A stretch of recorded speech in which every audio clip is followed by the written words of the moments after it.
Senhor esteja convosco. Ele está no meio de nós. Proclamação do Evangelho de Jesus Cristo, segundo Marcos. Glória a vós, Senhor. Naquele tempo, Jesus atravessou de novo numa barca para outra margem. Uma numerosa multidão se reuniu junto dele e Jesus ficou na praia. Aproximou-se então um dos chefes da sinagoga, chamado Jairo. Quando viu Jesus, caiu a seus pés e pediu com insistência: Minha filhinha está nas últimas. Vem e põe as mãos sobre ela, para que ela sare e viva. Jesus, então, o acompanhou. Numerosa multidão o seguia e comprimia. Ora, achava-se ali uma mulher que há 12 anos estava com uma hemorragia. Tinha sofrido nas mãos de muitos médicos, gastou tudo o que possuía e, em vez de melhorar, piorava cada vez mais. Tendo ouvido falar de Jesus, aproximou-se dele por detrás, no meio da multidão, e tocou na sua roupa. Ele pensava: se eu ao menos tocar na roupa dele, ficarei curada.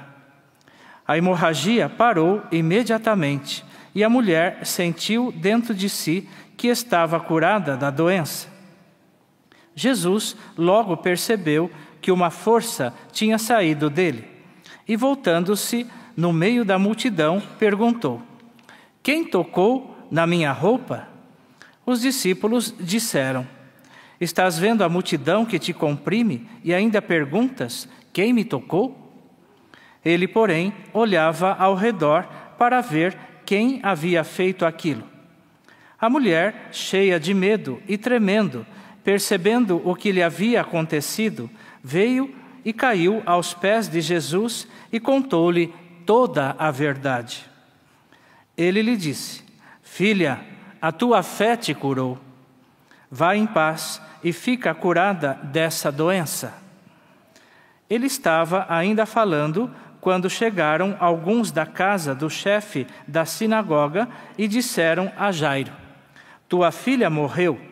Por que ainda incomodar o mestre?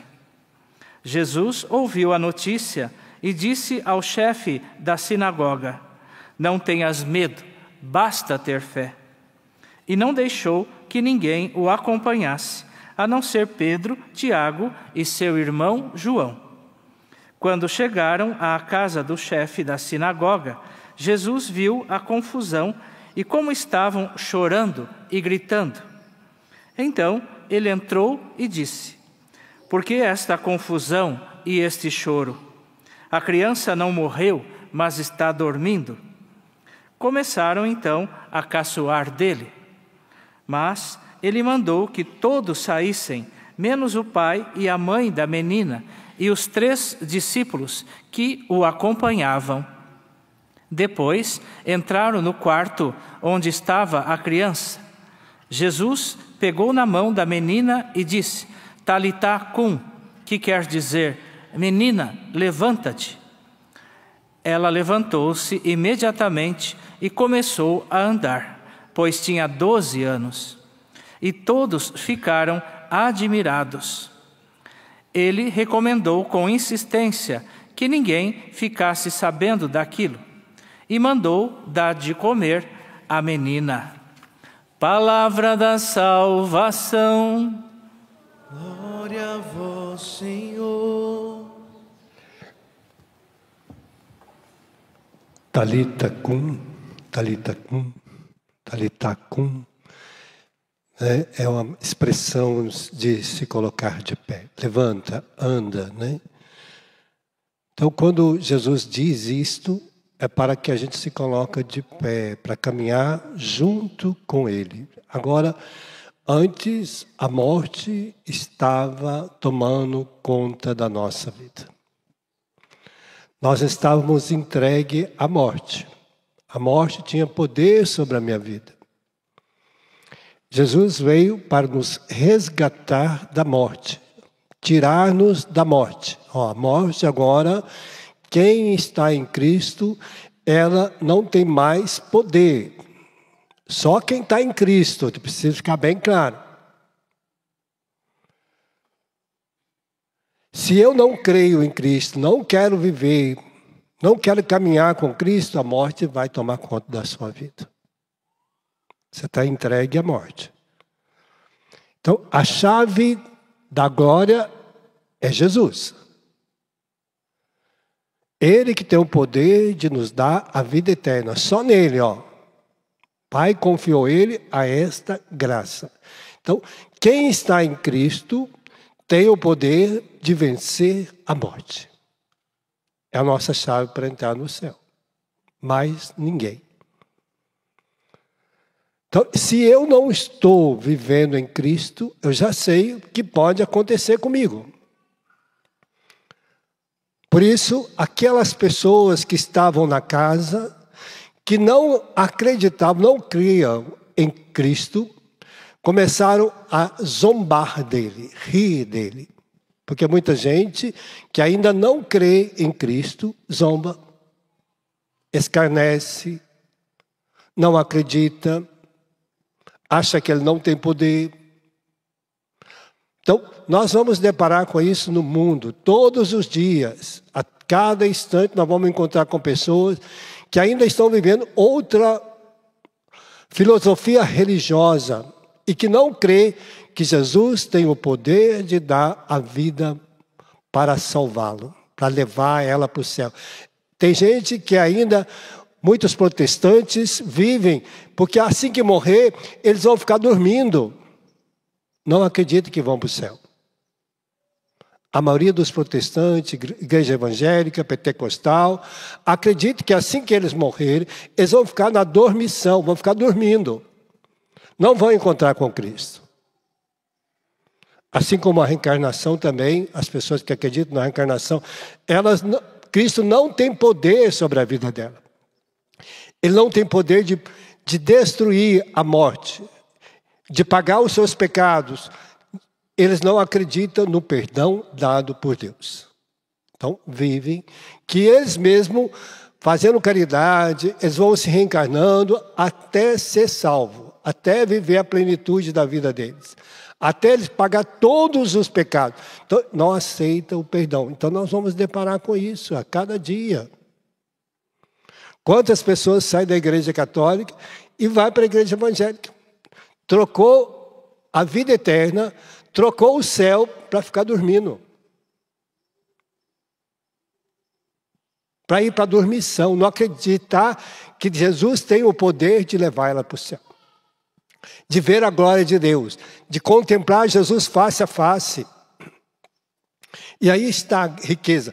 Aquela mulher, porque Jesus ontem estava lá em Genezaré, e aí ele foi naquela cidade, e ali foi falar do reino de Deus, anunciar o reino de Deus. Aquele povo de Genezaré, havia aquele homem possuído, aquele homem possesso por aquele espírito imundo, que eram muitos, mais de 2.000 demônios.